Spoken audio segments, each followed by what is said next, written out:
प्रिय छात्रों, मैं आज समास इस विषय को लेकर उपस्थित हुआ। आप सबों का हार्दिक अभिनंदन है मेरे इस चैनल में। आप अच्छी तरह इसको सुने, पूरा वीडियो देखें, समझें। समास, इसको अंग्रेजी में कंपाउंड कहते हैं। कंपाउंड जो शब्द है साइंटिफिक वर्ड है, वैज्ञानिक शब्द है। आप देखेंगे टू एलिमेंट्स जब फिक्स्ड प्रोपोर्शन में मिलते हैं और एक नए फिजिकल प्रॉपर्टी से युक्त नए पदार्थ का निर्माण करते हैं तो कंपाउंड कहलाते हैं। ठीक वही चीज़ संस्कृत में भी होती है, इसीलिए इसका नाम कंपाउंड अंग्रेजी में समास को कहते हैं। समास शब्द बना कैसे है? सबसे पहले मैंने लिया कि समास शब्द जो है सम उपसर्ग पूर्वक अस धातु से घय प्रत्यय लग बना है, इसका समास होता है। अस देखते हैं रूट के अंदर लिखा हुआ है, रूट धातु को डिनोट करने के लिए है और घय प्रत्यय है। इस प्रत्यय की विशेषता है कि इस प्रत्यय से बने शब्द पुल्लिंग होते हैं, इसलिए समासः मैंने लिखा है पुल्लिंग शब्द है। समास का शाब्दिक अर्थ होता है संक्षेपण।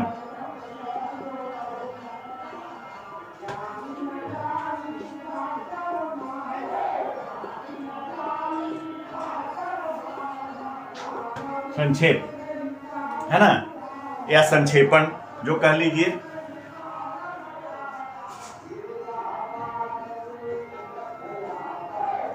ठीक है, इसकी परिभाषा है, इसको हम पहले जाने कि कैसे बना है। तो इसको कहते हैं समसनम समासः।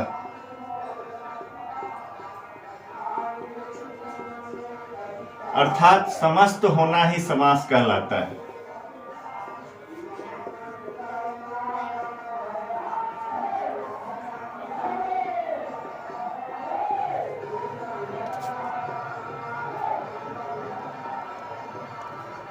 अब समस्त होना का अर्थ है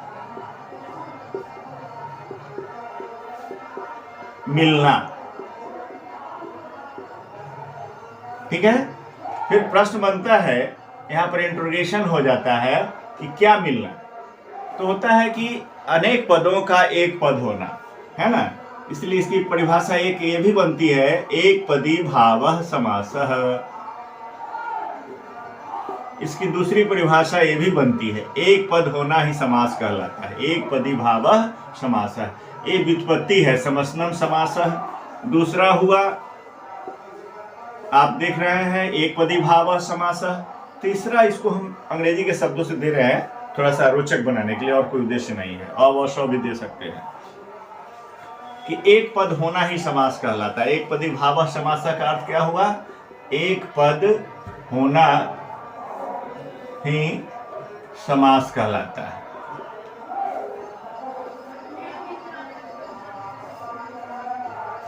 अब किसका एक पद होना? तो इसकी विस्तृत परिभाषा आई कि अनेक पदों का, अनेकेषां पदानां एक पदी भवनम। यहां पर इसको हम, आगे स्वर है इसलिए ऐसा भी लिख सकते हैं, अनेकेषां पदानां एक पदी भवनम समासः। अर्थात अनेक पदों का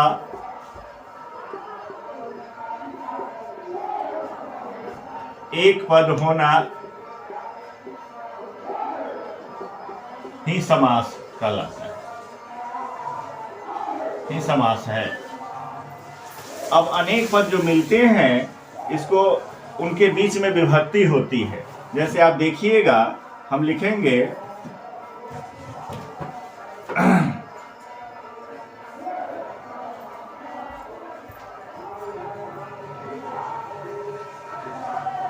राजपुत्र, एक शब्द है। अब इसका हिंदी में विग्रह होगा राजा का पुत्र, तो संस्कृत में इसको करेंगे राज्ञः पुत्र, यानी राजा का पुत्र। हिंदी में हो जाएगा राजा का पुत्र, संस्कृत में हो जाएगा राज्ञः पुत्र। अब ये जो दोनों के बीच दो विभक्ति देख रही हैं, राजा का, ये विभक्ति का लोप होता है। इसमें यहाँ पर षष्ठी विभक्ति लगी हुई है, तो ये षष्ठी विभक्ति का लोप हो जाता है। इसलिए यह भी कहा जाता है कि दो या दो से अधिक पद जब अपने विभक्ति चिन्हों को छोड़कर मिलते हैं समास कहलाते हैं। दूसरा है राजगृहम, राज्ञः गृहम, राजा का घर।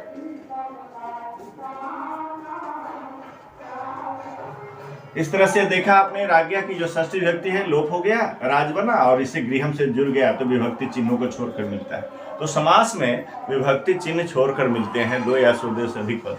इसलिए इसकी परिभाषा यह भी बनती है कि जब दो या दो से अधिक पद अपने विभक्ति चिन्हों को छोड़कर मिलते हैं तो उन्हें हम समास कहते हैं। ठीक, फिर मैं इसके आगे की प्रक्रिया बता रहा हूं। प्रिय छात्रों, अब मैंने देखा कि कुछ उदाहरण के विग्रह स्वरूप मैंने दिया है। इसको विग्रह कहते हैं। इसको क्या कहते हैं? विग्रह, विग्रह वाक्य। और इसको जब हम समास करेंगे तो ये समस्त पद होगा या समास कहलाएगा। इसको कहेंगे समस्त पद या समास। ठीक है, समस्त पद या समास कहलाएगा ए, और एक विग्रह वाक्य हो जाएगा। तो अब देखिए समस्त पद, तो अभी मैं लिख रहा हूं नगरस्य समीपम, इसमें दो पद हैं। अब समीप अर्थ में उप का प्रयोग होता है, उप अव्यय समीप अर्थ देता है। देखिएगा आप तो आएगा, तो हम इसको उपनगरम, समास होगा तो उपनगरम बनेगा। क्योंकि पहला पद जब अब उपसर्ग होता है तो वह समास अव्ययी भाव होता है और वह नपुंसक लिंग में होता है, इसलिए उपनगरम मैंने यहाँ लिखा है। उप शब्द की प्रधानता है इस वाक्य में। नगर के क्या?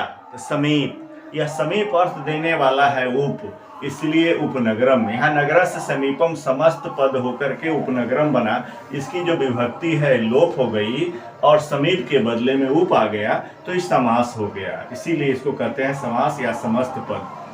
गंगा या जलम, ये गंगा का जल, इसको गंगा जलम भी आप बना सकते हैं। विभक्ति जो गंगा जलम हो जाएगी, गंगा या में मूल शब्द है गंगा, ये ले लिया, बाद का जलम ले लिया, गंगा जलम बन गया।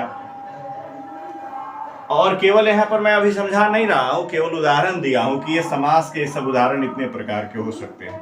माता च पिता च, ये पितरौ बनता है और माता पितरौ भी होता है, तो आप दोनों लिख सकते हैं, माता पितरौ अथवा पितरौ भी। महान कवि, महान महा के बदले आता है, महाकवि हो जाएगा। ये देख रहे हैं यहाँ महान और कवि, महान कवि दोनों प्रथमा में है। महत् शब्द के प्रथमा एक वचन महान होता है और कवि भी प्रथमा में। प्रथमा का समास है यह महाकवि। पीतम अंबरम यस्य सह, जहां पर यस्य सह लगा रहता है वो बहुब्रीहि में आता है, तो पीतम के अम विभक्ति को हटा देंगे, अंबरम की भी अम विभक्ति हट जाएगी, पीताम्बर बनेगा। और इसको हम बनाए पुल्लिंग में कि स्त्रीलिंग में, तो आगे है सह लिखा हुआ, इसका मतलब पुल्लिंग है, इसलिए यहाँ पर विसर्ग दे देंगे पीताम्बर। फिर त्रयाणाम भुजानाम समाहारः, त्रिसंख्यावाचक पद है, दिगु का उदाहरण है त्रिभुज, यह भी समाहारः त्रिभुज होता है। तो ये उदाहरण, इन 4-5 उदाहरण मैंने इसलिए दिया हूँ कि इन आधार पर आप एक एक उदाहरण प्रत्येक समास का, जैसे आप ये देख रहे हैं, ये अव्ययी भाव का है, ये गंगा जलम तत्पुरुष का है, ये द्वंद्व का है, ये कर्मधारय का है, ये बहुब्रीहि का है और ये द्विगु का है।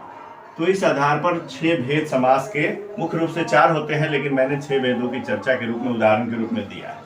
तो इन उदाहरणों से आप स्पष्ट कर सकते हैं कि समास क्या होता है। केवल इतना ही बताना है अभी कि समास, इसको समास कहते हैं, इसको विग्रह या विग्रह वाक्य कहते हैं। इसमें 2 पद हैं जो अपने विभक्ति चिन्ह को छोड़कर मिल रहे हैं। यहाँ देखते हैं प्रथमा है, यहाँ दोनों मिलकर के द्वितीया प्रथमा का द्विवचन हो गया।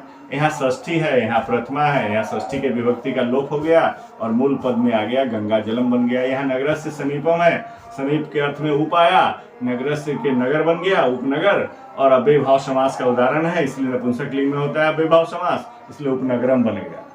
ये महान कवि कर्मधारय है। प्रथमा प्रथमा समानाधिकरण का समास कर्मधारय होता है। पीतम अम्बरम जस्य स है पीताम्बरम, पीताम्बरः जो है बहुब्रीहि में है, जस्य जेषाम बहुब्रीहि।